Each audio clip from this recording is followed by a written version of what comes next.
What up, what up, what up? It's your boy Cuff, host of the TheVisionLab podcast, alongside my co-host, Mr. Ryan Mosley. Visionaries, we are super excited that you guys joined us today. We have a phenomenal and amazing guest here in the lab. Remember, the TheVisionLab podcast is the official growth mindset podcast for all visionaries worldwide. And you know we got to show a lot of love to the cigar community. Mo, what we got on the show today? Cuff, today's guest is a native of Buffalo, New York. Shout out to upstate New York. Yes. She is the founder, creator, and CEO of this wonderful product that we have here sitting in front of us, Dr. Goodburns Tequila. Please welcome Miss Meghan Nelson to the TheVisionLab podcast. What up, what up, what up, and good you. morning. How are we doing today, lovely? Well, thank you. Yeah, man. Thank you for having me on. Absolutely. Thank you for absolutely. making the trip. And shout out to Will Harris. Yeah, big ups to Will. Shout out to Will at the Hustle Marketing Design Agency. Absolutely. We seem to rock with Will on multiple levels. 100%. He called me one day. He's like, I got somebody coming in town. I think she needs to be on y'all show. And we trust Will's opinion on things. I was like, let's make it happen. Yeah.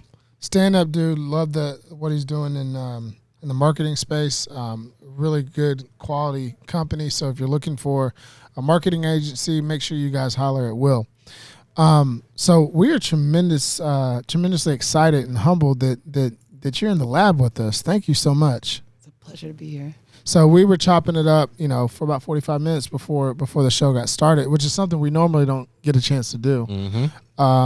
And there's a lot that we were able to uncover in that short span of time, right? But, today's episode is really about mindset, having a vision, manifestation, and obviously some good fucking tequila, right? So, Meghan, first and foremost, Dr. Goodburns, how did that name even come about? All right, the name. The name's a funny story. I think I should start with how maybe the idea came about. Sure. Okay, we can go there. And then go to the name because the name won't sound as profound after. It's not that serious. But I was infusing. I guess a lot of people have this story when they have a infused tequila brand where they were playing around with it at home. I was playing around with it at a bar that I worked at, and it became the most popular drink, our jalapeno margarita. But it was super, super spicy. All right. Okay. So to the point where it just burned your face off. And so the idea behind this was to have something where you could still taste the agave behind it and not just have the jalapeno or the spice overpowering it. The name came from, this is tough, man. All right. So I had another name for it. All right. And it was bad. It was a bad name. Someone suggested it. Bless his soul, Colin Phillips. I love you, man. Oh, wow. She put him out there like that. I love you. That's not and New it was Yorker. a good name. But yeah, straight up, he knows. It wasn't, when you Google the name, like porn sites would come up and stuff. Oh, no. I'm like, I can't use this name. So. You get a lot of traffic. Perhaps. Wrong traffic, but traffic. Yeah. Everybody drinks. Maybe they drink. Yeah, it's true. It might have been great. It just wasn't cohesive with the quality of the brand, I guess, when it came down to it. So right. I was thinking, could not come up with a name. So I'm trying to give it out to the universe and just let it come to me instead of trying so hard, because I knew the more I tried, the less I would be able to come up with a name. Sure. So I was in a Lyft, a taxi, let's not do that, and we were at a stoplight. We were in Union and Metropolitan, I'll never forget, in Williamsburg, Brooklyn. And Pointer Sisters' Fire was on the radio. Okay. Oh, wow. Old school. And they're like, fire. Dr. Goodburns popped into my head, and that was it. That's the story. I love it. And I just knew that was it, and I rolled with it. And I was embarrassed to tell my commercial management guy the name. He's like, I need to know the name when I first met him. And that's a whole story behind that, too. But how I came to the beautiful path of all the people that came to how this came together and who I met and how this became possible is pretty crazy. But I was embarrassed to say it, because I thought it was stupid, but everyone loved it. And I'm like, okay, well, this was what it was meant to be. And yeah, here we are. Well, we're gonna get more into the flavor profiles and everything else, but I wanted to come right out the gate and talk about Dr. Goodburns and where the name came from. But let's rewind because we were having some conversation off air.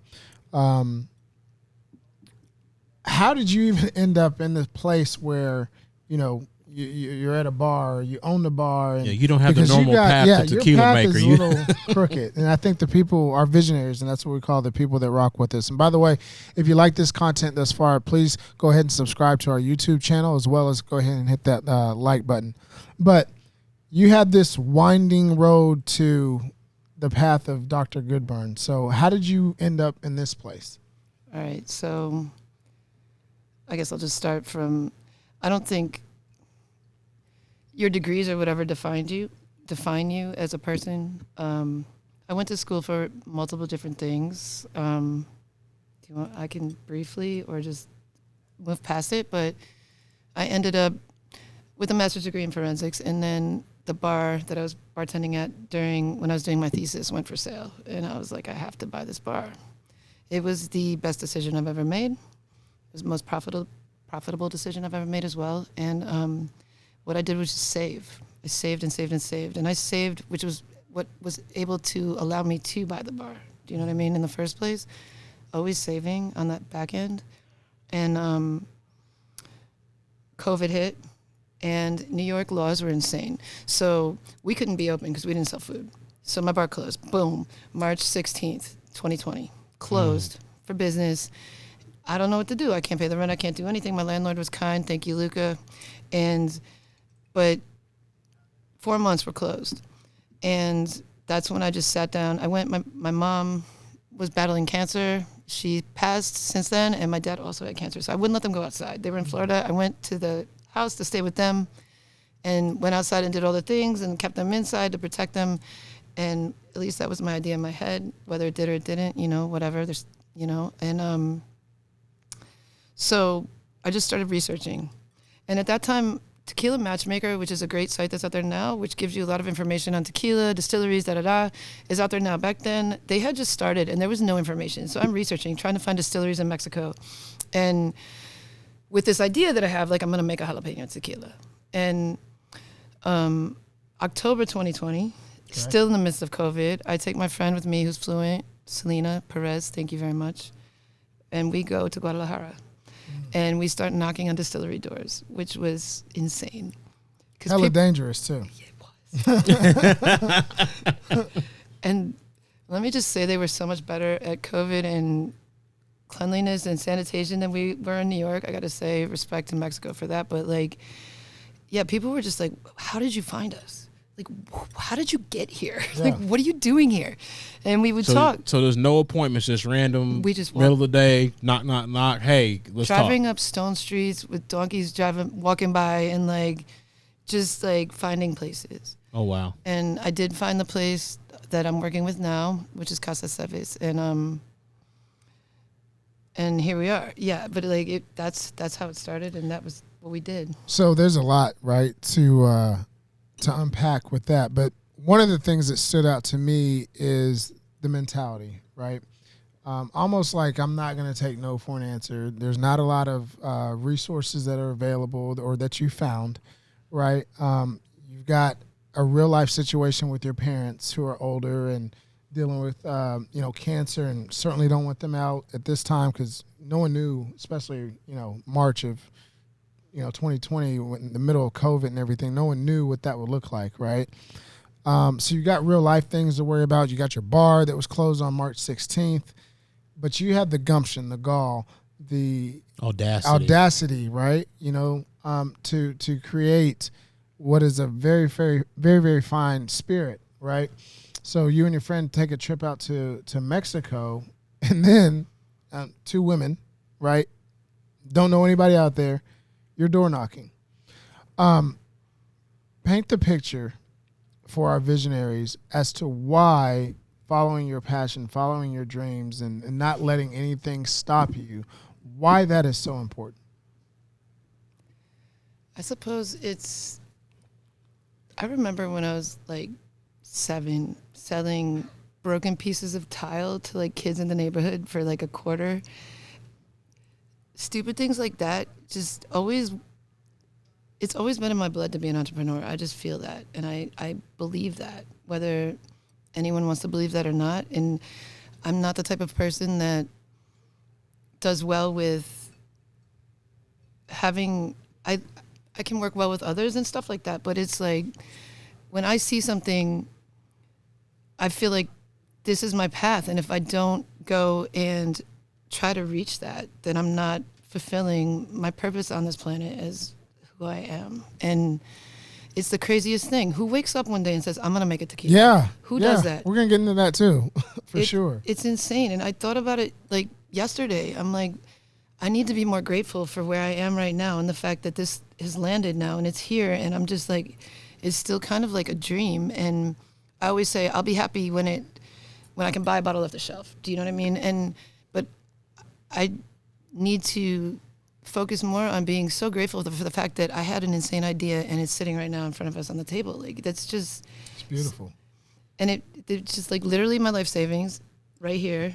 You know what I mean? And you, as an entrepreneur, you always go on faith and you don't know the outcome. And you have to relinquish the outcome to the universe and just hope that, you know, it's faith, it's intention and attention and then intention. But, you know, just you got to believe in what you're. Correct. You have to believe in what is not physically in front of you, but what you know you're going to put all your energy into. Like, I'm on this current path in my line of work, and you've got to be able to believe and see what others can't. Like you said, like you catch a vision and it's like, okay, like I see it, and you get to a point where like I don't care if anybody else sees. Like, I know what I see.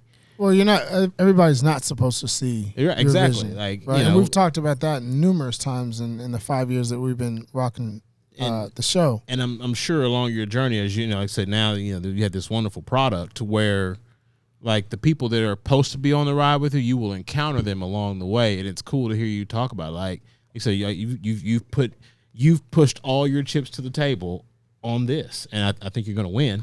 It's a great product, and it's cool to hear you to hear you express it in that manner. Well, and let's stay right there for a second, if you will, P. There's tons of people out here that have like these wonderful, beautiful ideas, but they're just afraid or timid or have some trepidation in terms of, you know, putting their foot or putting 10 toes down, right? And we talked about this on the show a whole bunch, but from your perspective, right? Like, talk about like, hey, if you want it, go get it. Elaborate on that for me. All right. So when I was younger, I can really relate to this now. But when I was younger, people are like, if you see, I was a swimmer, and like, see yourself winning before you finish and all those things. And I used to be like, this is crazy. Yeah. Do you know what I mean? I didn't understand it because I wasn't there spiritually, I guess. But honestly, it's the truth. Like, any vision you have, we are all meant to be great. We are all meant to reach our fullest potential. And when they say, like, how high does a tree grow? As high as it can. They never stop. They never say no. They don't have fear. They never step back and say, I'm not going to grow any further because I'm scared of this or that, or this is in the way or that's in the way. They just grow. And that's what we're meant to do. And I don't know how to encourage people enough to be like, whatever you see, the craziest thing, don't go for the easy thing. Go for the craziest thing you can think of. And shoot for that and set your mind on that. And then the universe will show you the way to get there. Like, you'll find the path if that's the path you're meant to be on. And that's what I believe, because it's just like, this is insane to say, like, I'm going to make a tequila and now there's a tequila. Like, it's crazy. That's a crazy thing. But I shot way over what I thought. And when I had the bar, it was like 5 years. I told myself 5.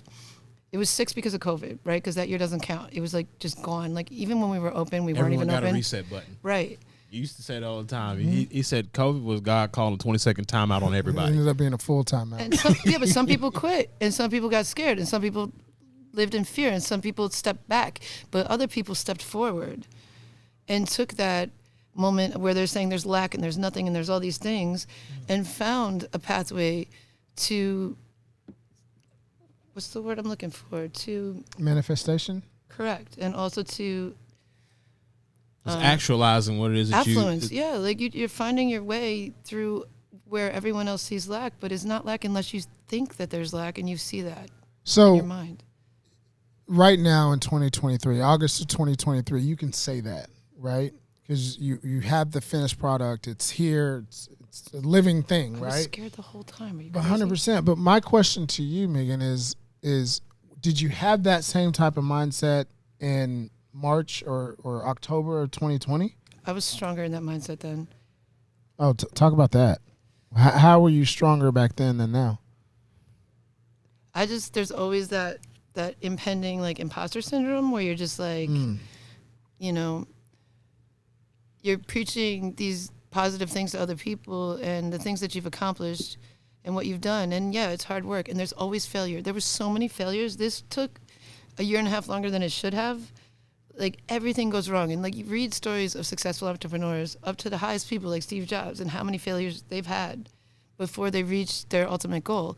And like nothing was easy. So in 2020, when it was just an idea and I'm just like, this is what I'm going to do. And I connected and found the distillery.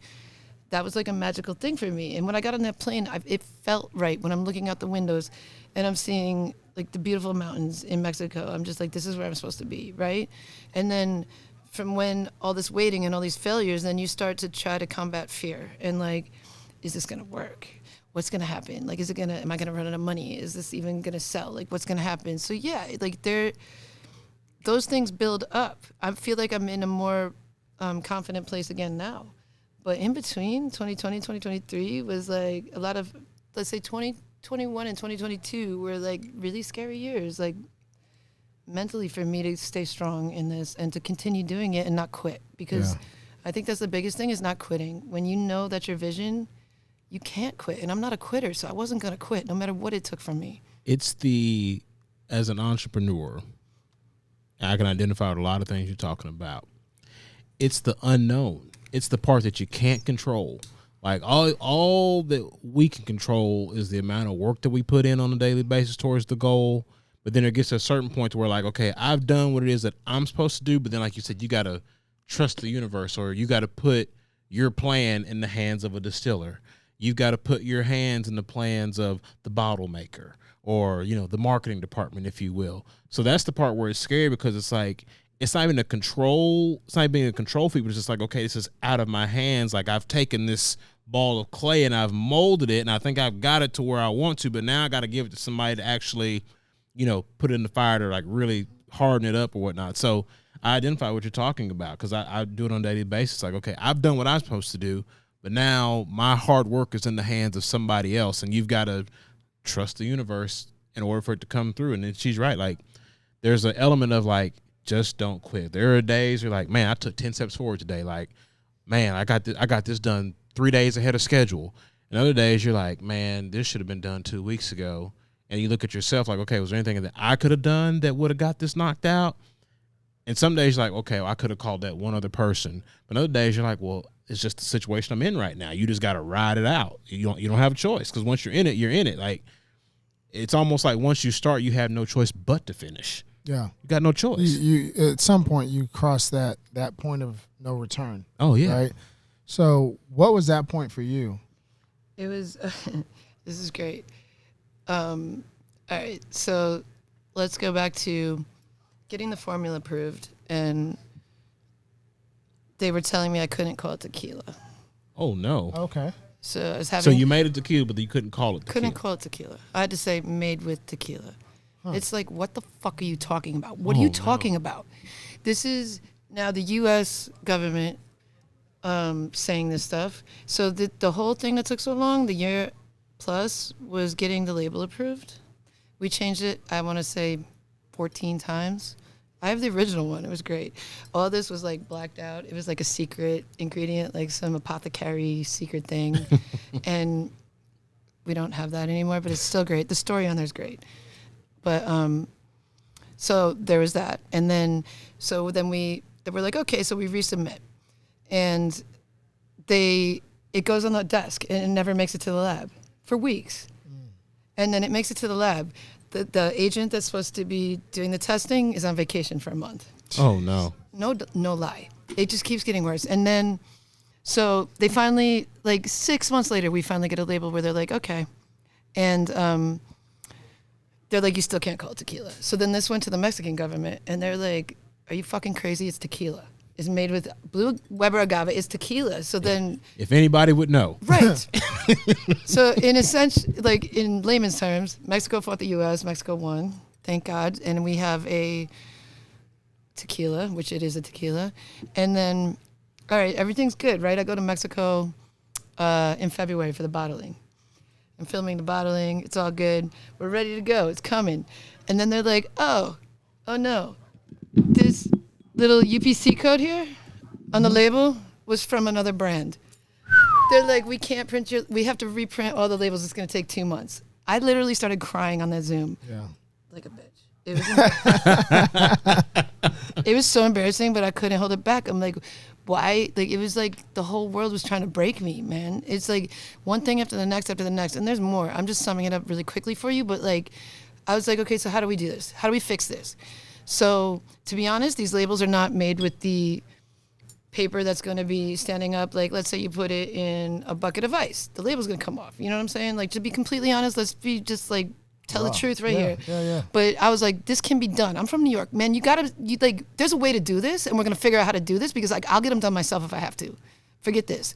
And I'm like, I can get them done in 2 weeks. What do you got? They're like, okay, we can get them done in 2 weeks, but they're gonna be lesser quality. So I'm like, you know what? We need these bottles out. We need them out. I'm paying people for nothing for almost 2 years.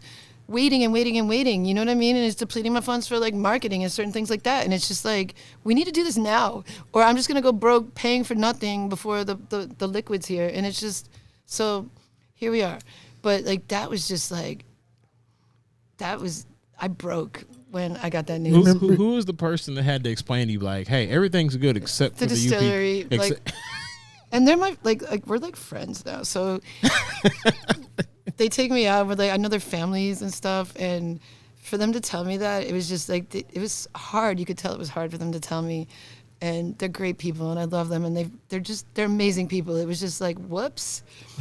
And I'm like, but there's been so many of those along the road. It's just like, I can't be surprised anymore. Oh man. It's just like, what's next? And then how am I going to deal with it? Because I choose how I deal with it. Yeah.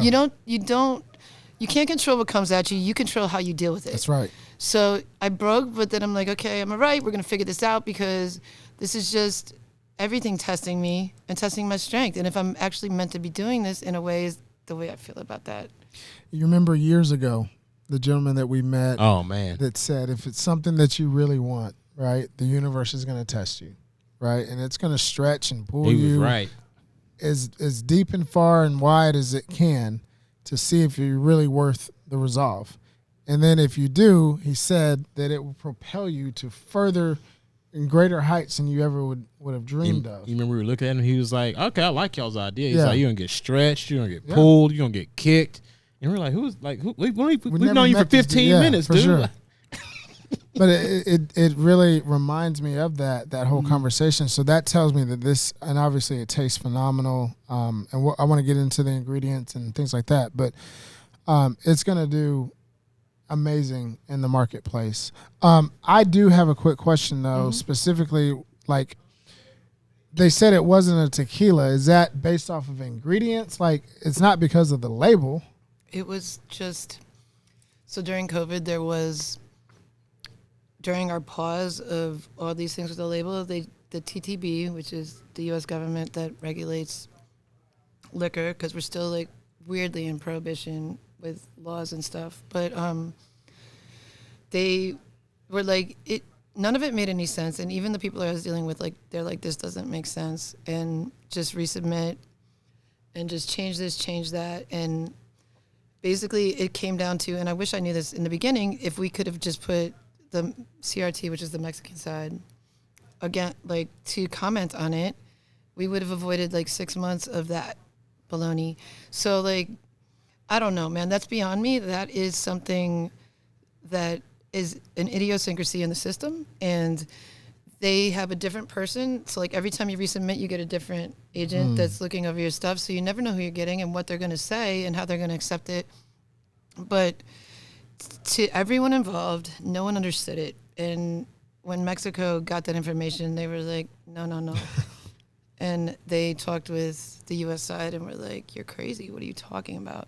So that's information that I don't know the specifics on, to be honest, and it's just beyond me, and it made no sense. But I also, to that respect, I have to say that there is a reason for everything, and I really do believe that I needed that time to grow and learn and be where I'm at now with it. Like, maybe I was a little too wet behind the ears before, and maybe all of these setbacks needed to happen for me to understand what I have, what I'm dealing with, and where I'm going. Yeah, it's better equipped you to handle what's coming next. I feel that, yeah. 100%.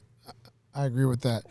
So, what are the ingredients? Because I know our visionaries are curious. Okay, Dr. Goodburns, it sounds cool, it looks great. They're drinking it on the show, whatever. What's in the tequila? It's literally 100% blue rubber agave and a tequila infusion. That's it. A tequila infusion with jalapeno. I'm sorry. That's what I meant to say. I'm in left field. Yes, a jalapeno flavoring infusion. Yes. So I think we kind of agree, right? And I'll let you give your take, but it's a light, crisp flavoring that's very, very soft. It's not a, and you're the tequila guy, but it's you can not drink it with ease. Yeah, it's not a in your face right here, right now. It's look, we can sip on this, watch the Cowboys beat the Bills. That's messed up, man. Come back in town when they play each other this for year. Sure. I will. But it's really I'll good. come back when we win the Super Bowl too. But you ain't coming back then, are you? What's your take on the flavor profile? Yeah, so when she brought it in, like she said, let's have a shot of it first. Let me know what you think versus, putting it on ice.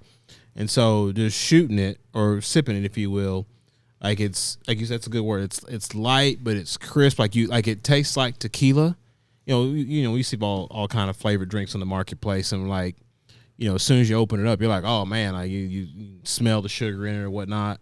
Like it still very much tastes like tequila, but there's like the hint of the jalapeno. Like there's just enough in there, so like it's there, so it's just not your regular everyday tequila, but it's definitely different from anything else that's on the marketplace. But all the while, it's still tequila. Yeah, like it's not. This is not some bastardized version of something that somebody's had a cool idea. Like no, this is real tequila, and it's just got a sweet little. It's got a sweet little twist to the very, very end of it. It's easy to drink no matter how you want to put it. Now, it's 80 proof. Mm-hmm. Okay. Were there ever thoughts of going higher than that on your proof? Actually, that came up when they were creating. The thing with flavored sometimes is they go down lower. You know what I mean? So keeping it 80 was crucial to what we were trying to do, and making a high quality agave heavy brand. So like, to what you were saying, Mo, is the idea behind this, what would make us different, was having a jalapeno tequila where you could still taste the agave, where it's still the essence of the tequila, which is the agave, the mother plant from the earth, and not being covered by the jalapeno. Right. So it's a very mellow spice, and it lingers with you, but it doesn't overpower, and it's still tequila, whereas other flavored brands might demand to be mixed. And so we were trying to make something that you could sip and enjoy it that way. Let me ask you this. So a lot of us, visionaries, people that are entrepreneurs, you have this original vision, right? Mo loves to ask this question. How much of this is on par with your original vision of how you wanted the flavor profile to actually taste? Good question.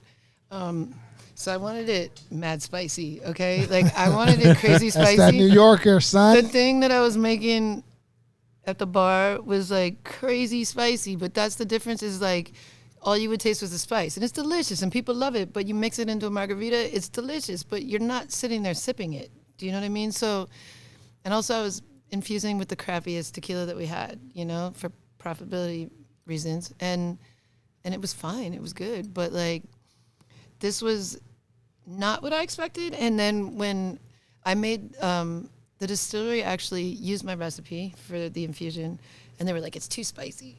And we're in Mexico. I'm like, Yeah. but you guys love spicy. I'm like, I like more spicy than they do. It's weird. Like, then at least my maestro, the guy that made the tequila, he's like, this is not going to be good for, like, the majority of people, right? And I know we're not for everyone, and we were speaking about this before. And that was the intent, too. I'm not trying to make another tequila in a market that's saturated with celebrities making really good tequilas, you know what I mean? And they're doing very well. Like, how am I going to compete with that? Because I don't have the money for marketing and all of those things. But this was not what I expected. And it grew on me the more I was trying the different recipes. And the spicier one was nowhere near as good as this. And what I do appreciate about this the most is, again, being able to taste and savor the agave and the essence of what tequila is, rather than just burning your face off, you know? Yeah, it's definitely, you can sip it. I think the cool part about it is, as I'm more and more into it, like, this is tequila to where, like, you can go to the liquor store and be like, hey, we're buying a bottle for the party, or however you're going to enjoy it. And like you said, like, there's going to be somebody in the group that says, man, just pour it on the rocks. And somebody said, like, I just want to shoot it. Like, this is the bottle that can stay in the party the entire time until it's empty. Versus, like, somebody breaks out, Something else. And it's like, I don't want any part of that. Like, no matter what somebody's palate is, what their appetite is, like, you can drink this at all times. Yeah, for sure. Unless you hate spicy. But, like, other than that, I But it's agree very with you subtle. 100%. Like, 100%. Like y'all say, or it's said to be spicy, but it's very subtle. Yeah. So to me, it's not like It's ease. in your face, like, oh, this is burning. It's super light, and on the back end more, where you kind of taste that hint of spice from the jalapeno. Yeah. Like, I drink Scotch bonnet hot sauce. That's like my favorite. Wow. Jerk chicken. Like, real Jamaican stuff. That's like, Scotch bonnet is probably my favorite pepper. And then habanero and jalapeno is just like a staple. Like, that's an easy pepper for me, right? And Do you grow peppers at your house? I don't, because I live in Brooklyn, and You strike me as somebody who would grow their own peppers if they could. So, yes, I have people that give me peppers, and we make like the Puerto Rican hot sauce, where you put the peppers in corn oil and water and just let them float. Or let them ferment, whatever. Yeah. What does it make? Some old school stuff, huh? Like hooch or something? No. So you get the pepper, you put it in corn oil, let it ferment, and just let Corn oil and water. You just let the peppers do the work, and it's a whole nother thing. I won't slow down the show, but I know what you're talking It's about. an infusion, just like anything, like the Yeah. same way, except what my initial infusion at the bar was cutting them open, so you get the seeds. Mm-hmm. So when you get the seeds, you get the fire. When you don't open the pepper, you just get the flavor of the pepper. Yeah, And it's a flavor in the different- oil. yeah. Yeah. Well, that's dope. So let me switch gears, right? Because Yeah. there's another side to this. So you've got a philanthropic arm, if you will, that is behind Dr. Goodburns. Almost forgot. Well, no, I wasn't gonna let you forget. Thank Can you talk to us about the plan as Dr. Goodburns is introduced to the market? Yeah, I think the most important thing about this was coming into a project with the intent of giving back and helping people for the greater good. It had to be something beyond myself. Like, this is not for me to be, like, incredibly wealthy and just, like, buy Lamborghinis. Although I might, but, it's, I'm just kidding. If I do, I'll pick you up. But You can only get one of us in the car. Okay. Anyways, Keep losing weight, we can both fit in there. Yeah. we could fit 3 of you if you There keep you go. going. No, I mean, it had to be with a purpose. So actually, in the design and when I was thinking of the whole project, it was, this is what I want to do, but how can I do this so it benefits humanity and other people? That was the vision from the beginning. And so a place that has held my heart for 14 years now, from the first time my feet touched the ground, is Vieques, Puerto Rico. And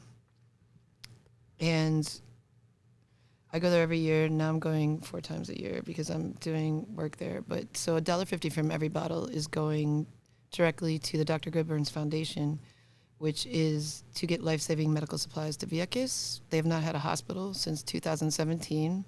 Hurricane Maria destroyed their hospital, which was a diagnostic and treatment center, CDT, they called it. So it was never really a hospital for that matter, but they had a place for, there's nowhere for now women to give birth. They have to leave the island to give birth. And there's no pediatric care. There's no any of these things.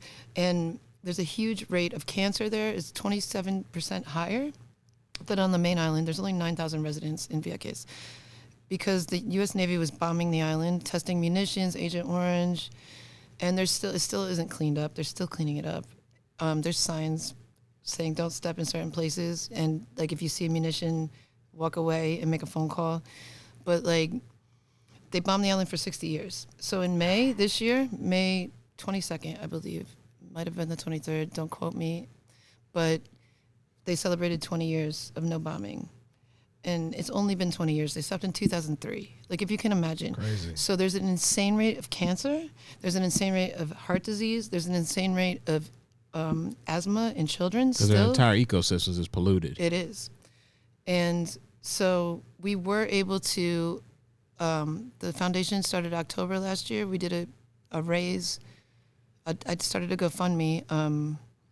And we have a site as well, the website, to raise money for the end of the year push, because that's when people tend to give more, and also that's when we just started.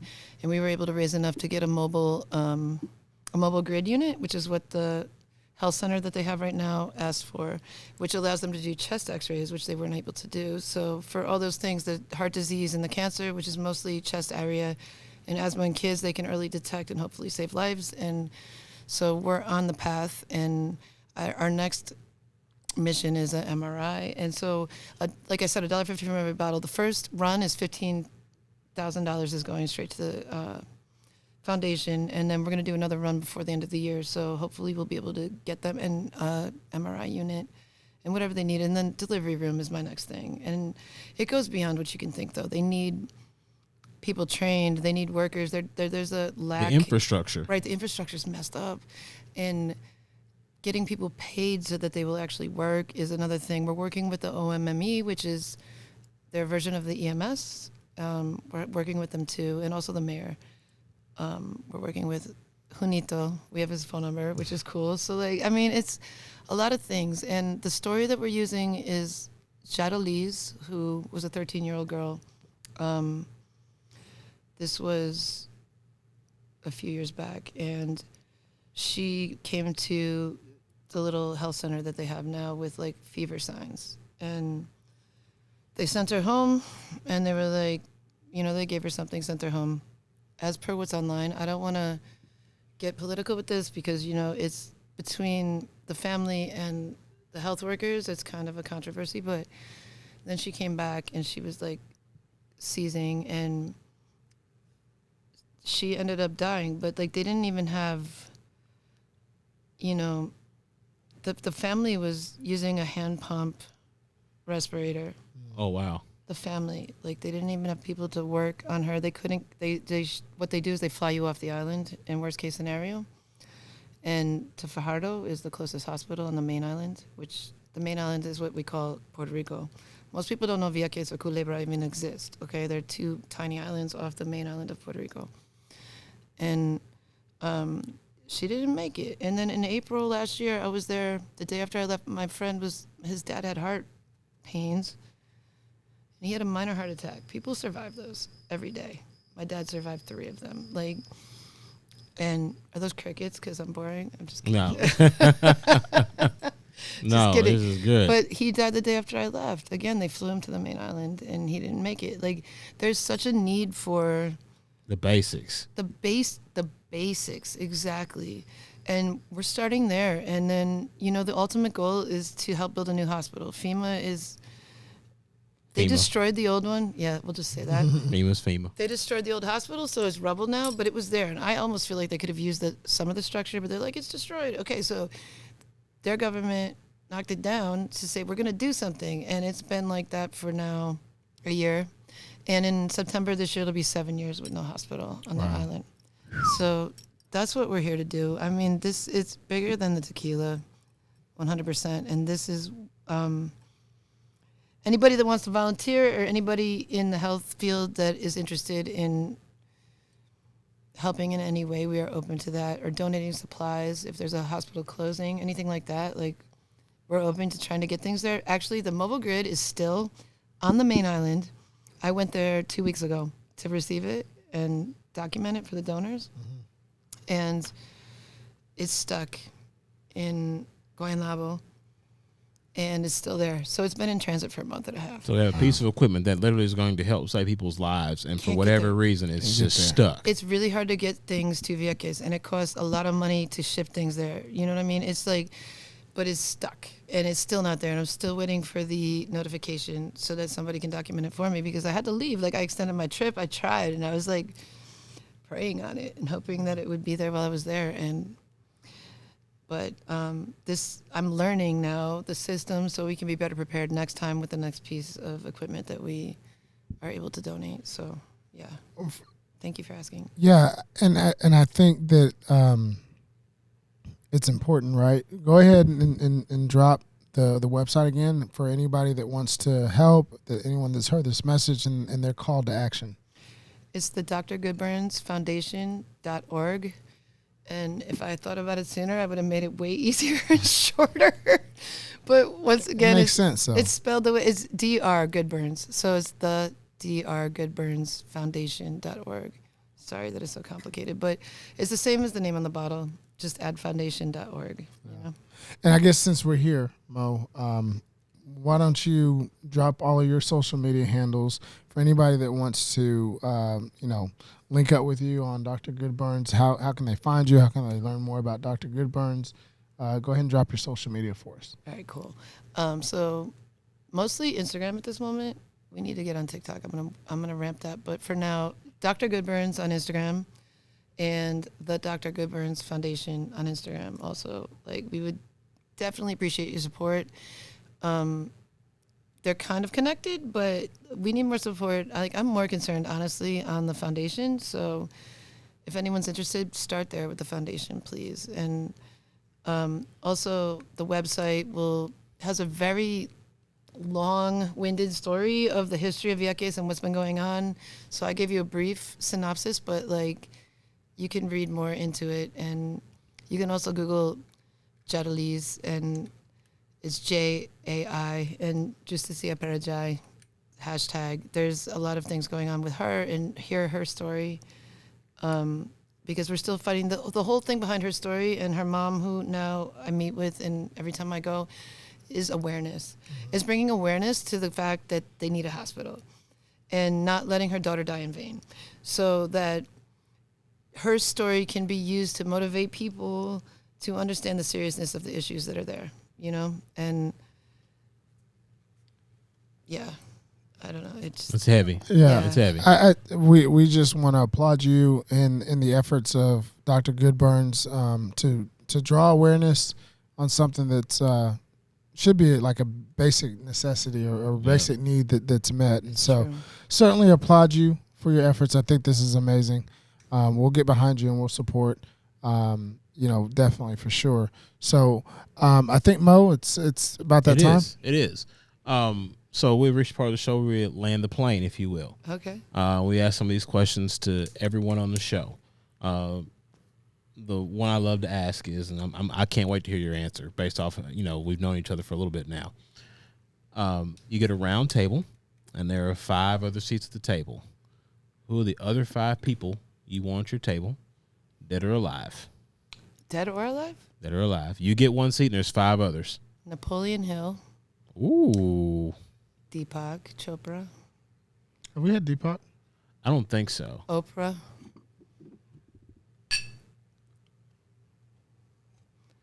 That's 3. One of my goals is I'm going to meet Oprah. I'm going to be on Oprah. Just keep that in the back of your head. What show? She doesn't have a show No, anymore. it's just talking. I'll meet her. That's my okay. thing. Okay. And you can't chew gum. She hates it when you chew gum and you're talking to her, just so you know. Tic Tac. Tic Tac is good. Yeah.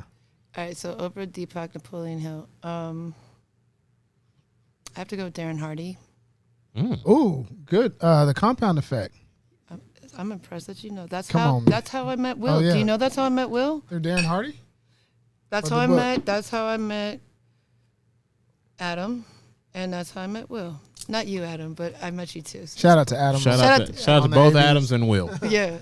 Yeah, Darren Hardy's been my motivation. I feel like I owe him for every step of my life and giving me courage to be the entrepreneur The book. that I am. Yeah. Listen, if you haven't already, I've talked about it on the Shout out show. to the Compound Effect. The Compound Effect, phenomenal book. It breaks it down to very, very simplistic, easy to read terms and books. Or book. Martin It Luther is King amazing. Jr. is my other person. Good one. So what is the long-term vision? And I'm going to let you answer this either for Dr. Goodburns or for Meghan. Like, what's the long-term vision for you? Building a hospital. Yeah. Helping people. That's it. I love that. Absolutely love that. So this is the final question of the podcast. And before we land the plane, I just want to say how grateful we are, and just, your energy, the cause, the tequila, everything is just rock solid. We're very grateful that you jumped into the lab with us. Yes. And Shout again, out to you again, Will Harris at the Hustle Marketing Design Thanks, Agency. Will. Thank you, sir. Final question of the show. In case you didn't know, we do have a magical time machine here in the lab. Okay. What advice would Meghan be giving herself from 5 years ago? So the person that you are today, you're looking back from 5 years ago. What are you telling that version of Meghan? Fear isn't real. There it is. I got you. I love that. So that's kind of the softball question. Now we're going to make it a little bit harder. All right, go with it. Okay. So you're 5 years older. What is the older version of Meghan? What advice is she giving you today in August of 2023? I mean, we could all say we wish we started sooner, but I believe that my path was laid out exactly as it should be. So everything that happened for a reason and as it should have. And I'm grateful for being open to accept that. I don't think I could give advice because I don't feel like it could have went any other way. No, but what advice is she telling you today? What is she telling me now? Yeah. Look ahead 5 years. What is that version of Meghan? What is she looking back and saying, hey, what is she telling you? Keep pushing and push harder. Love it. Because every day is a gift, and that's it. So treat every day like it's your last. I love it. That's a solid ending right there. Visionaries, we are honored and privileged to have Meghan and talk about Dr. Goodburns here in the lab. I think the last piece of advice you gave was so crucial. Keep going. Dreams do come into reality. It's really up to you to continue to push them, right?